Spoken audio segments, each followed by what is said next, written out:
I'm Justin Davis, and this is Drone Camps RC.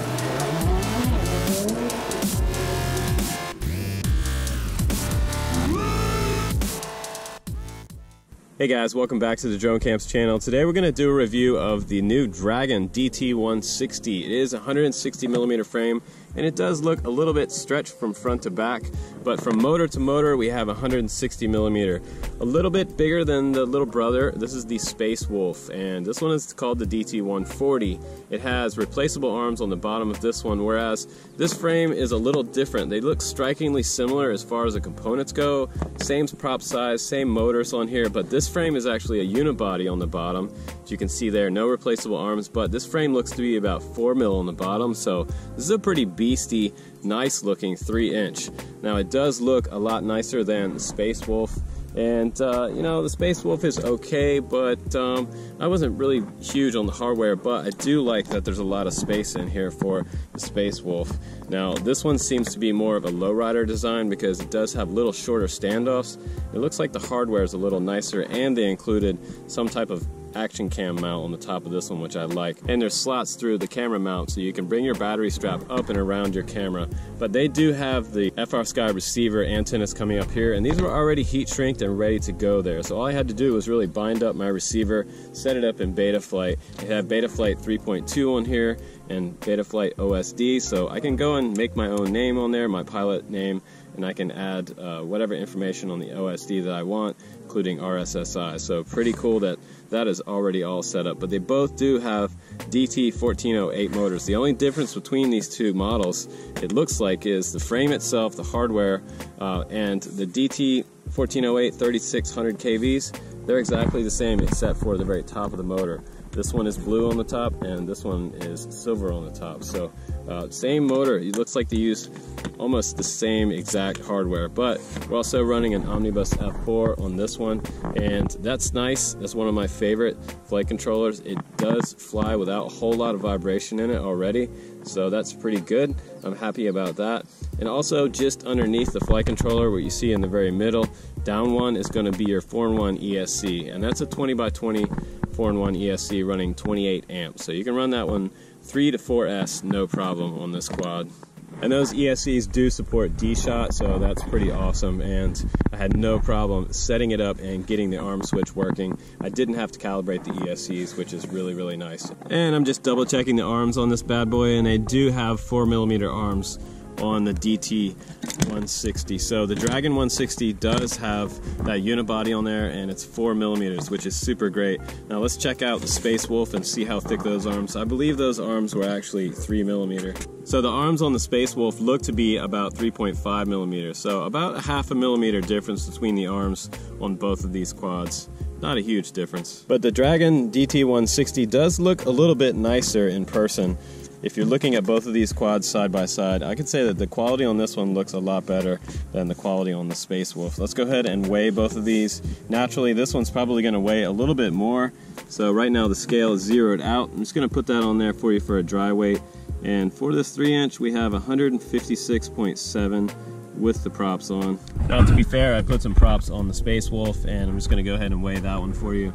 And that one's coming in at 151 grams, so not a huge difference as far as the weight goes on both of these quads. Now also the DT160 comes with a VTX that's running 5.8 video on there, and it's switchable between 25, 100, and 200 milliwatts. So you can hold that little button on the very side right there, just underneath the LED display, and you can long press it for about 6 to 8 seconds, and then you'll see it flash, and you can switch between those 3 power modes. Now one pet peeve of mine, the top of the frame, you can't see the LED readout on this particular quad. So you can see there's no hole there for the LED readout. That's kind of a bummer because you can't see what you're changing, what channel you're changing to. You have to look inside your goggles. If you have the Sky Zone 02s, it'll show you. If you have Fatsharks, you have to look on the outside of your module. And if you have the regular Fatsharks without any type of module, it won't say anywhere on the goggles what type of band or channel you're on, so you'd have to find that somewhere else. But on this one, it does have a clear view of where the VTX is changeable and switchable, and you can see what band and channel you're on. So that's one plus this about the Space Wolf versus the DT160. But let's go ahead and put this one up in the air. Let's do some line of sight flying with it, and then I'll show you some FPV and show you how good this one is inside the goggles. Here we go, guys. Enjoy.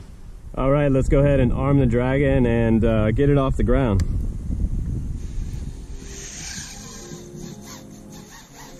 Sounds pretty smooth so far. I'm running some Roto X props on this quad. Seems to be flying pretty smooth. We'll see about vibration when we get into the goggles. Right now I'm running a 4S 850 milliamp, and with these motors, that's pretty much the battery combo you want. I'm also going to try a 1000 milliamp. So I'm gonna try a 4S 1000 milliamp just to see what it'll do. I don't think it'll be a huge weight difference, but it is a much bigger battery. But I have a couple of those Hobby King graphenes, and I'll try to put a link down below for you guys for a good 4S 1000 milliamp. Let's do a punch out. Ready? 1, 2, 3. A little bit of flutter in there, but that quad is gone. All right. Nice, feels really nice and snappy. I love these motors on 3-inch. Awesome.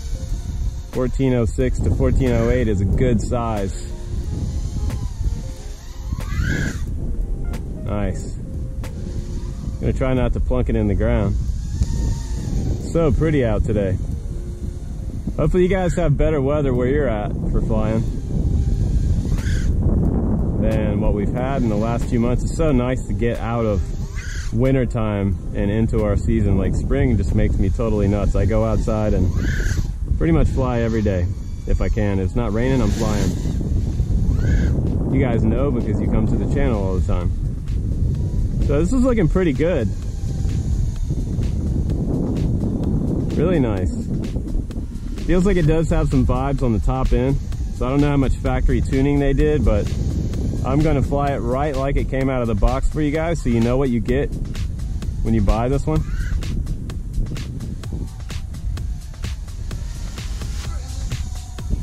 And it is a D16 receiver, by the way, so if you're trying to bind that up, if you're watching this video and you bought one of these inside your radio, make sure you go to D16. Man, this is awesome line of sight. I love those blue props. You can really see those good. Feels really good in the air. So I think we have a pretty good quad here. A couple throttle bumps for you. A big rainbow loop. Woo. All right. Let's go ahead and put this one back on the landing pad, guys, and let's do some FPV with this one. I think you're gonna like it. I think I'm gonna like flying it too. Here we go.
Alright guys, welcome back from the flight test. I've got to give this a little after flight report. I had a ton of fun with this quad today. It flew really great. I did have to sit over here under the tree for a little while and PID tune this one, and just for the benefit of the community, I'm going to share these PIDs with you guys. I did get it pretty dialed in, so it's going to fly way better with the PIDs that I'm going to provide below. I'll also try to put up a screenshot right here for you, so you can go ahead and freeze the frame and copy those into your quad. The Dragon DT160 is going to be a lot better flying without the stock PIDs on there. So the stock PIDs had a lot of vibration at the high end, so I adjusted the D's and the P's, and now we're pretty much good to go on this one. A little tiny bit of vibration at the high end, but I'm going to recommend that you guys use these gem fan props as well. So my rotor X ones today didn't work out too well. They had too much flex, and the flight controller was just a little too sensitive for it. So I'm going to stick with these gem fans. I'll try to put a link down below for those, and also a 4S 1000 battery, because this thing can carry a 1000 milliamp battery no problem. But I had a lot of fun with it. I didn't break it, and I brought home the same set of props I came out with today, which is going to be amazing. So I'm packing up all my toys from today, guys, and I'm headed home. Thanks again for watching the channel. If you guys see some people that need help out in the field, as always, help others, the Drone Camps motto. Please do subscribe, guys. I'll see you on the next one. Take care.